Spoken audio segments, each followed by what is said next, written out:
Welcome to the ATA Podcast, where each month we bring you news and insights from the American Translators Association. Let's get started with a few quick announcements. The ATA is now accepting applications for its 2026 mentoring program, which matches mentors to mentees at different stages in their career. Mentorships last 6 months and are rewarding for both sides. The mentee application deadline is March 31st, while mentor applications are accepted all year round. Mentees will be selected through a competitive application process. Again, the deadline is March 31st, so apply now. Have a question or comment for ATA's Board of Directors? We want to hear from you. Your valuable input helps shape the future of our organization. Share your thoughts, feedback, or questions today by emailing president@atanet.org or any of the board members listed on the ATA website. It's your chance to be heard and make a difference. Hello and welcome to the ATA podcast. I am your host, Adam Sachs, and I am here today with Robert Sett.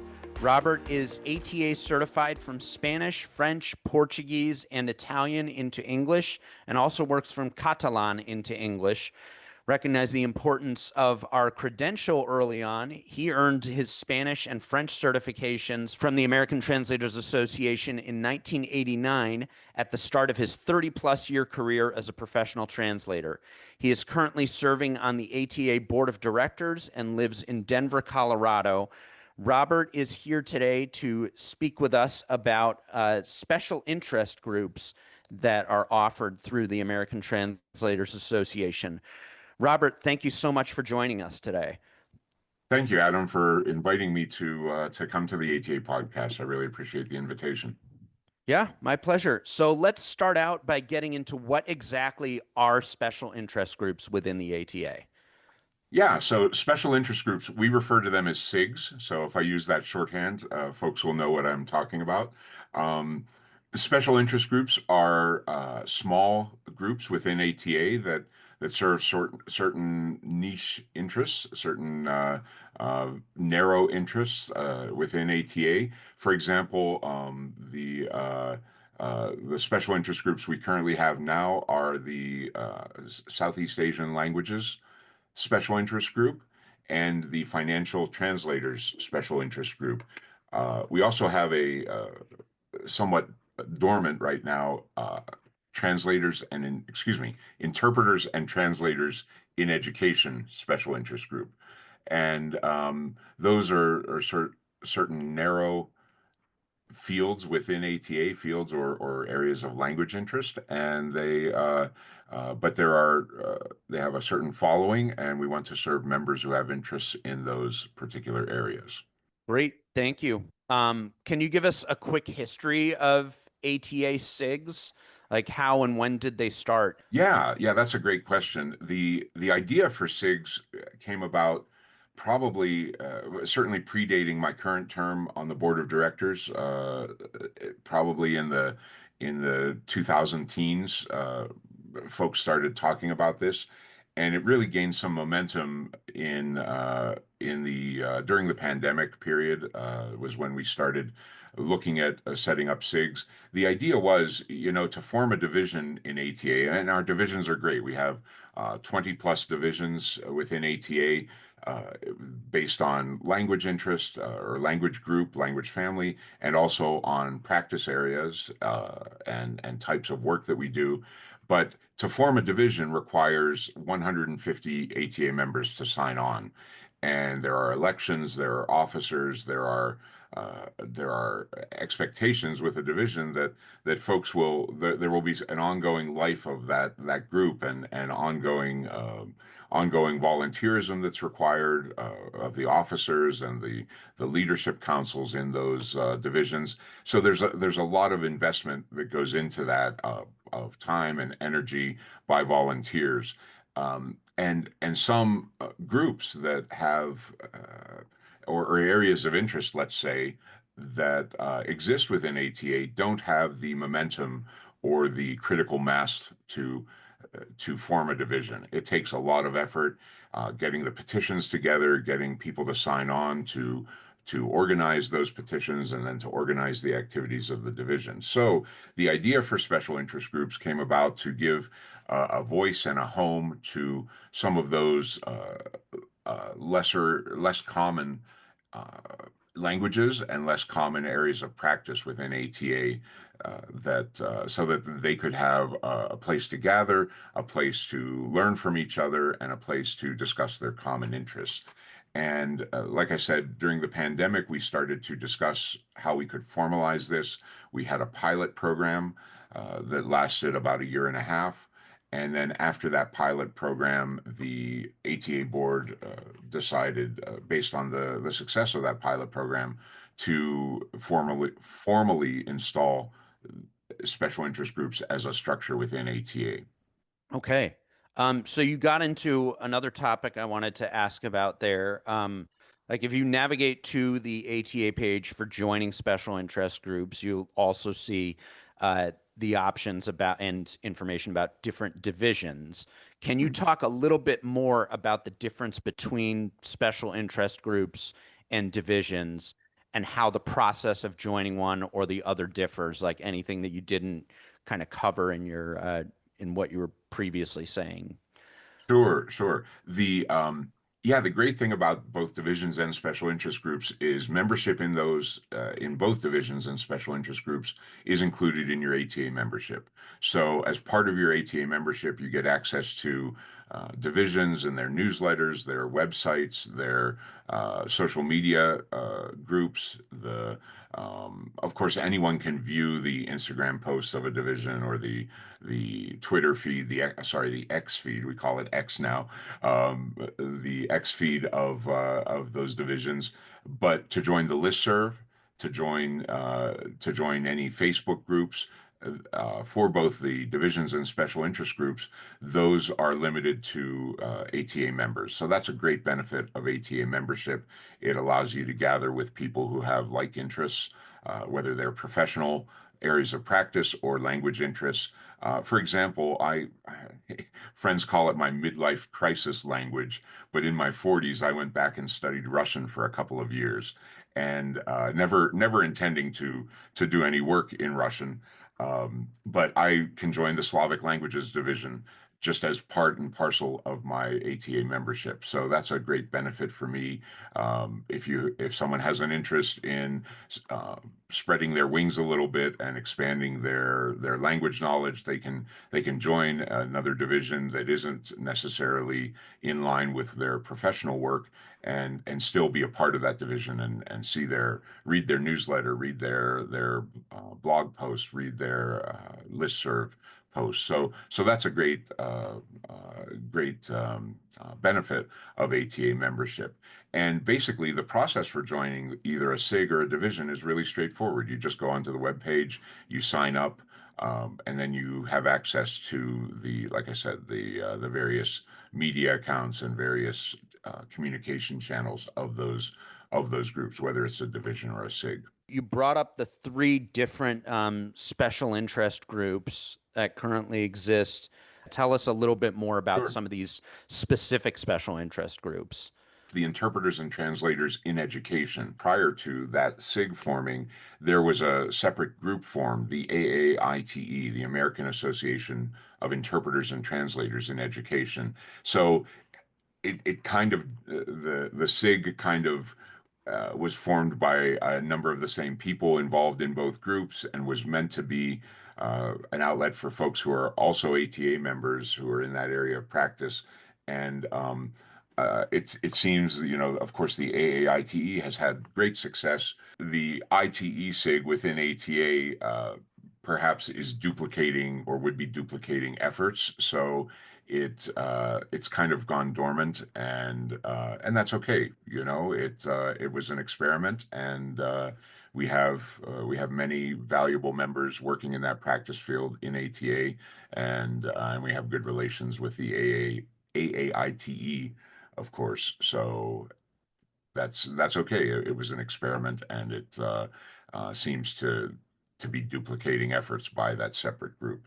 The Southeast Asian languages SIG has been very active, Tram Bui has been a driver behind that, along with the other coordinators of that group. And they have a very active Facebook group and an active listserv, and have drawn interest from people in various parts of the world. It would be it's a great foray for ATA to expand into some of these less common languages. And I say less common, but they're less common for maybe a lot of the business environment in the US, but is definitely a market for them.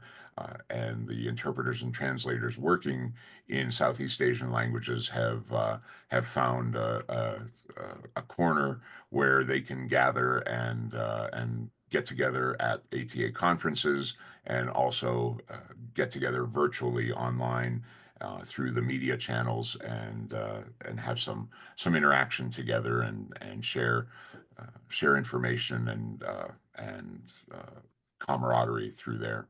The Financial Translators SIG, under the leadership of Analia Bogdan and other financial translators, has been fairly active, and they do have a listserv and social media accounts. And it's been great to have financial translators to have a venue to gather and to discuss and interact online within ATA. And again, they, I believe, have had meetups at ATA conferences as well.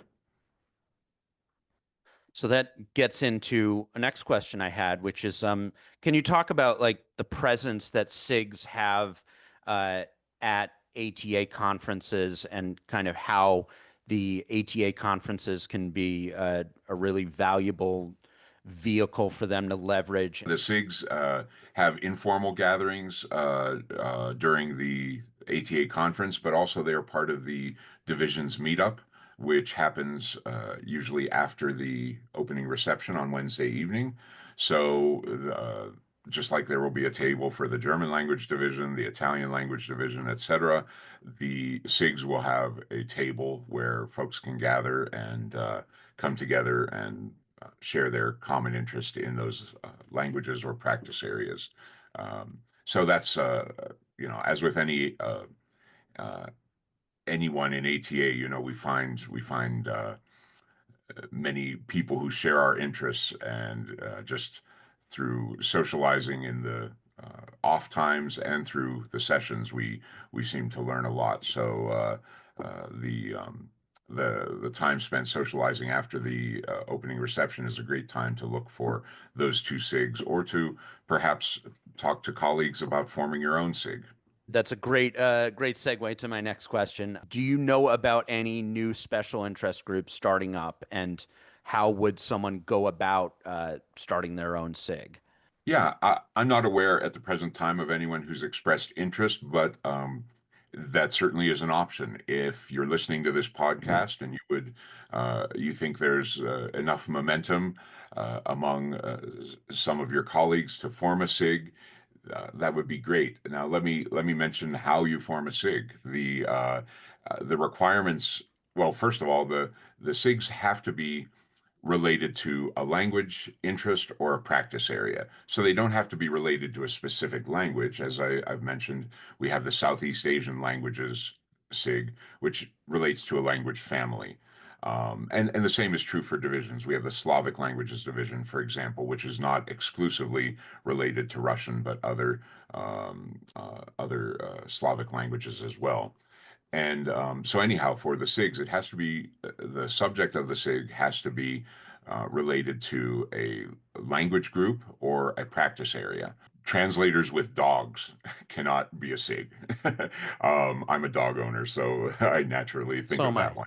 Um, so Sounds like a fun special interest group if it were yeah, if it were and permitted. there is a Facebook group, Translators with Dog Tools, to rebel against the Translators with Cat Tools, uh,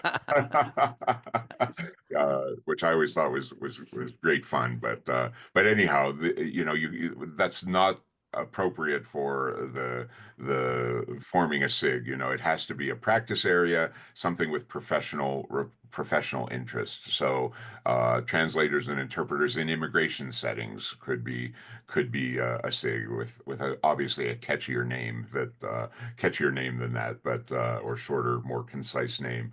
But anyhow, yeah, if you have interest in that, what you need is 25 signatures of ATA members, and 8 of those signatures have to be from active or voting members. Excuse me, they have to be of voting members. So, and you need 3 people willing to serve as what we call coordinators. And those coordinators monitor the listserv, uh, organize events, whether at the conference or virtual online events, and are basically responsible for just kind of keeping things going, sparking interest, and coming up with ideas for how they can promote their SIG.